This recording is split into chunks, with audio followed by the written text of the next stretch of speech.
And in the middle of those research boxes, you'll see 9 boxes. There's one that says recommended books and materials. Just go to recommended books and materials, and you'll see all the stuff that I highly recommend. It's all right there on the website. But people will email and call me and ask me, what books do you recommend? Or where do I find this or that? It's all right on my website. But too many people just do not go into the website. They just see the home page. It's very frustrating. So that's where to start. Go to my website, check out the links, and go through all of it. A lot of stuff on there. And another thing that keeps coming up is this Jordanus Maximus. I know you've heard about it. Well, hold on. We have to take a break. Okay. That's another thing that keeps coming up, these breaks. But without them, we wouldn't be here. That's exactly right. We'll do that. Be right back with Jordan in just a couple minutes as we continue.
Okay, back with Jordan Maxwell.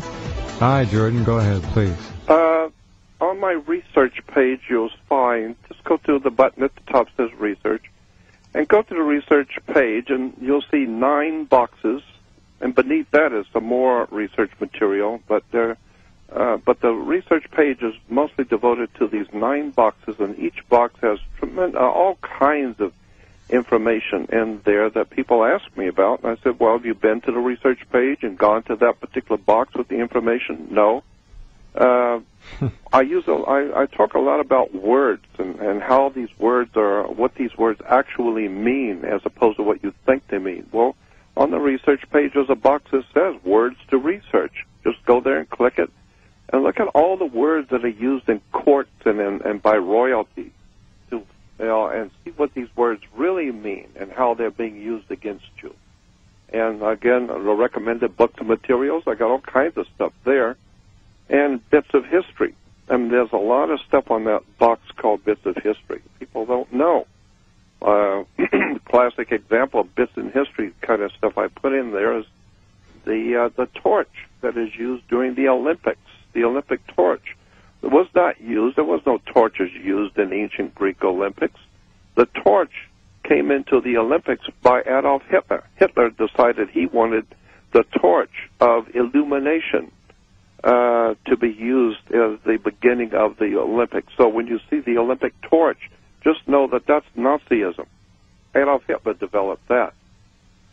And so when you start breaking down words, and as I said before we went on break, there's been a lot of talk about my name, and people have gotten, some people, some real fruitcakes have picked up on the name Jordanus Maximus. I got a letter about, maybe 10 years ago now from a rabbi, and since then I've gotten other letters dealing with the same subject, but I got a letter from a rabbi many, many years ago that said, Jordan, are you aware that there is a phenomenon called Jordanus Maximus that is talked about in some of the esoteric and occult writings and of the New Age community, and the term is Jordanus Maximus? And I had never heard such a thing. And so he sent me the link. I went and did some research on it. I thought it was interesting that there's a story about someone called Jordanus Maximus. So I put that on Words to Research in my research department, research box. I put that on there, and I said, this is just interesting. I don't know what it means. Probably means nothing, but I just thought it was interesting. And immediately Christians picked up on that and said, aha, now we found out where Jordan Maxwell got his name. He got it from this occult book talking about Jordanus Maximus, and that's where Jordan finally, now we know where he got his name. That's ludicrous. I mean, I even said, on the Words to Research box, that someone sent this to me. And besides, if I was going to deceive anyone and take my name from a book, I certainly would not put it out on my own website and draw attention to it.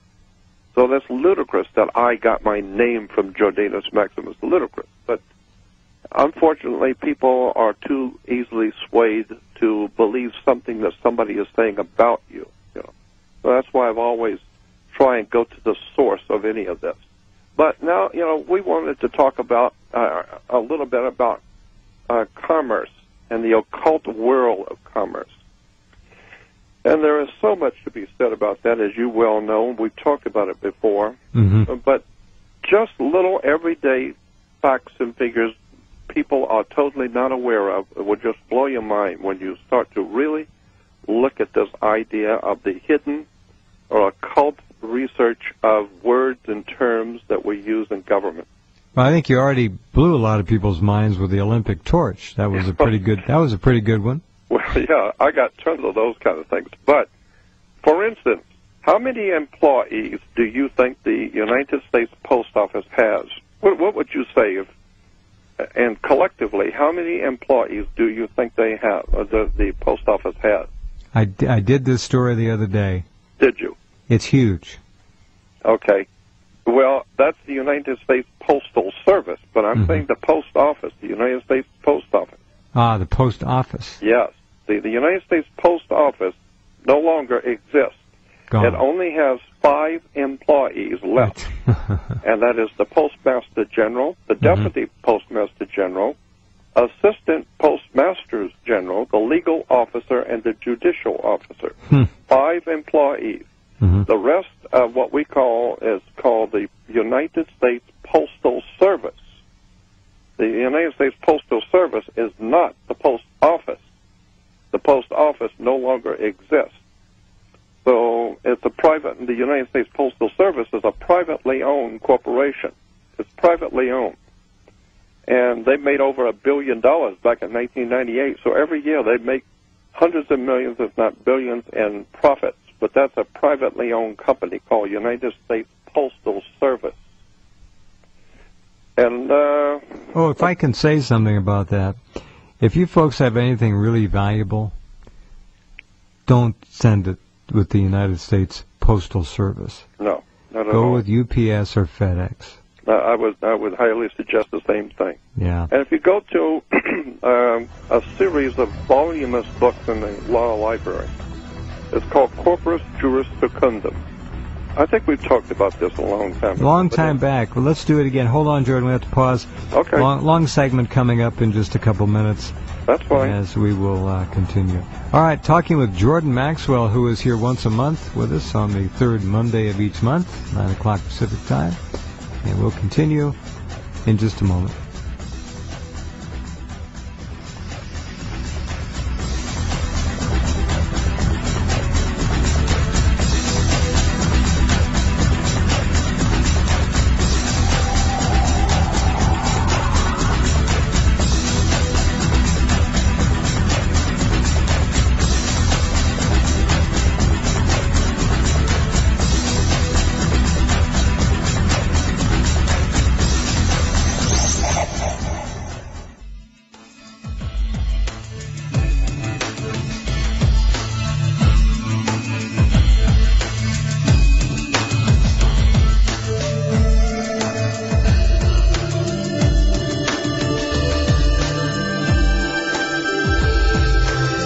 Okay, back with Jordan Maxwell. Always like a great ride at Disneyland when you go for a walk and a talk with Jordan. So much to learn, so many fantastic things. Go right ahead. And there's a large voluminous set in all legal law libraries called Corpus Juris Secundum. It's a complete restatement of the entire American law as developed by all reported cases. It's a huge volume, a set of all the laws of America. And incidentally, all the laws in America, federal, state, county, all laws are copyrighted. And in Canada, all laws are copyrighted. All of America's laws are copyrighted for the British Law Association. So all the laws that we have in this country are copyrighted and owned by the British. So I should tell you something.